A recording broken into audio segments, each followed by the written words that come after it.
Harut व Marut कौन थे, बाबुल का कुआं कहाँ है और हारूत व मारूत का जादू किस तरह का था। ये वो पुरअसरार सवालात हैं जिनके जवाब तो बहुत हैं और लिखने वालों ने भी बहुत कुछ लिखा है, लेकिन उन किस्से कहानियों में हकीकत को तलाश करना गहरे समुंदर से मोतियां निकालने के बराबर है। हारूत व मारूत के मुतालिक बुनियादी तौर पर दो तरह की रवायतें मिलती हैं, एक वो जो कुरान व हदीस और ताबईन के अक़वाल में मौजूद है और दूसरी वो जो तौरेत व इंजील और इसराइली रिवायतों में आती है, जबकि उन इसराइली रिवायतों को बेशतर उलमा और मुवर्रिखीन ने तायीद की है। इस वीडियो में हम उन दोनों तरह की रिवायतों और वाक़यात को मुकम्मल पेश करेंगे। रिवायतों के मुताबिक हज़रत इदरीस अलैहिस्सलाम के ज़माने में एक मरतबा आसमान और ज़मीन के दरमियान से पर्दों को हटा दिया गया तो फरिश्तों ने ज़मीन में आबाद इंसानों को देखकर ताज्जुब किया और बोले, या रब्बुल आलमीन, हम तो गुनाह के करीब भी नहीं जाते, जबकि ये बनी आदम गुनाहों में इतने मुब्तला हैं। अगर हम उनकी जगह होते तो कभी तेरी नाफरमानी ना करते। अल्लाह ने इरशाद फरमाया, इंसानों को गुस्सा और शहवत दी गई है, अगर ये चीज़ें तुम्हें दी जाए तो तुम भी इसी तरह गुनाह में मुलव्वस हो जाओगे।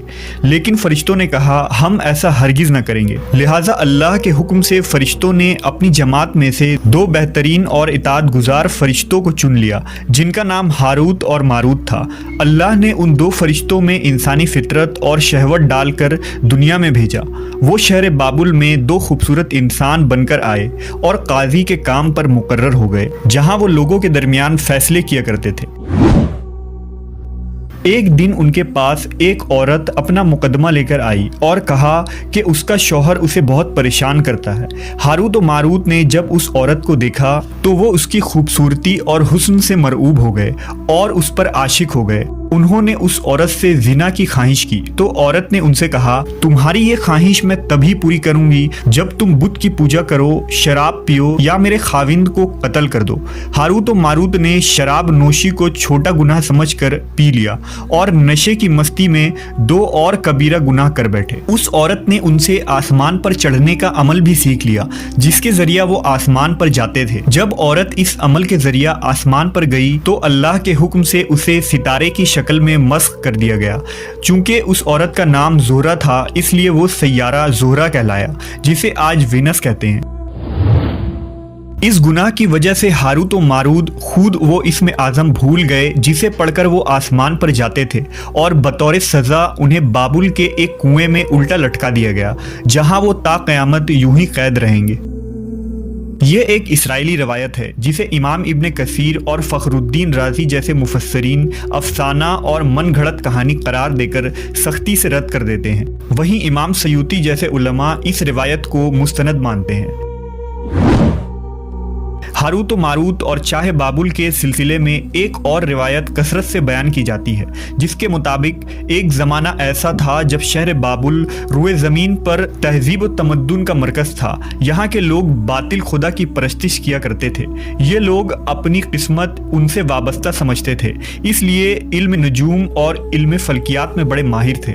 उनके बुतकदों में सितारों की पूजा की जाती थी। ये लोग जादू, तंत्र मंत्र, सिफली को बहुत अहमियत देते और इस इल्म के जरिया मुआशरे में खूब फसाद फैलाते थे। ये लोग तिलिस्म, जादू, तंत्र मंत्र में बहुत आगे बढ़ गए। उनमें बड़े बड़े जादूगर मौजूद थे। उनकी तारीखी किताबों में जगह जगह जादू और तंत्र मंत्र ही नजर आता है। उनका जादू दूर दूर तक मशहूर था। मुख्तसर ये कि उस शहर का बाशिंदा होना ही जादूगर होने की अलामत थी। जब हज़रत सुलेमान अलैहिस्सलाम की हुकूमत आई तो आपने उन लोगों को इस शिरकिया अमल से रोका और उनकी सहर और जादू की किताबों को एक जगह जमा करके अपनी अजीम कुर्सी के नीचे दफन कर दिया, ताकि इस फितना अंगेज इल्म का जड़ से खात्मा हो जाए। जब सुलेमान अलैहिस्सलाम की वफ़ात हुई तो शैतान ने उन किताबों को दोबारा खोद कर निकाला और लोगों से कहा कि सुलेमान पैगम्बर नहीं था, बल्कि उन किताबों के ज़रिया हुकूमत किया करता था। लिहाजा हवा में उड़ना, जिन्नात पर काबू और सुलेमान अलैहिस्सलाम के गैर मामूली मुआजिज़ात दरअसल जादू और सिफली का अमल था। बनी इसराइल ने उसकी पैरवी की और उन किताबों को पढ़ना शुरू कर दिया। लिहाजा दोबारा ये शर अंगेज इल्म इस कौम में सुरायत कर गई। अल्लाह ने सुलेमान अलैहिस्सलाम पर लगाए गए इल्ज़ाम और तुहमत की नफ़ी करते हुए सूरह बकरा में फरमाया है, اور انہوں نے اس چیز کی پیروی کی جو شیطان سلیمان کی بادشاہت کے وقت پڑھتے تھے، اور سلیمان نے کفر نہیں کیا تھا لیکن شیطانوں نے ہی کفر کیا۔ لوگوں کو جادو سکھاتے تھے، اور اس چیز کی بھی جو شہر بابل میں ہاروت و ماروت دو فرشتوں پر اتارا گیا تھا، اور وہ کسی کو نہ سکھاتے تھے جب تک یہ نہ کہہ دیتے کہ ہم تو صرف آزمائش کے لیے ہیں، تو کافر نہ بن۔ لہذا جب یہ سحر کا علم بابل میں عام ہو گیا اور لوگوں کی تکلیف اور پریشانی کا باعث بن گیا، تو اللہ نے دو فرشتوں کو انسانی صورت میں مامور کیا کہ وہ جادو کے عوامل اور اسے باطل کرنے کا طریقہ لوگوں کو سکھائیں تاکہ وہ جادوگروں کے فساد اور شر سے محفوظ رہ سکے۔ لیکن یہ تعلیمات غلط مقصد کے لیے بھی استعمال ہو سکتی تھی، حالانکہ وہ فرشتے لوگوں کو تنبیہ کرتے تھے اور ان کے لیے صراحتاً کہتے تھے کہ یہ تمہارے لیے ایک طرح کی آزمائش ہے، لیکن پھر بھی وہ لوگ ایسے کاموں میں پڑ گئے جو انسانوں کے لیے ضرر اور نقصان کا باعث تھا۔ بعض عربی داستانوں میں اس کنویں کا ذکر بھی ملتا ہے جہاں کئی لوگ پہنچے اور ہاروت و ماروت سے ملاقات کر کے جادو کا علم بھی سیکھا، جبکہ بعض مورخین کا کہنا ہے کہ عراق کے شہر حلہ کے قریب ایک کھنڈر میں موجود قدیم کنواں ہے جہاں سے بابل کی سرحد شروع ہوتی تھی۔ یہ اس کنویں کو ہی چاہ بابل قرار دیتے ہیں۔ بہرحال اس واقعے سے یہ سبق ملتا ہے کہ سفلی اور جادو ایک شرکیہ عمل ہے، مگر یہ کہ اس کا استعمال فساد اور شر پسندی کے خاتمے کے لیے کیا جائے۔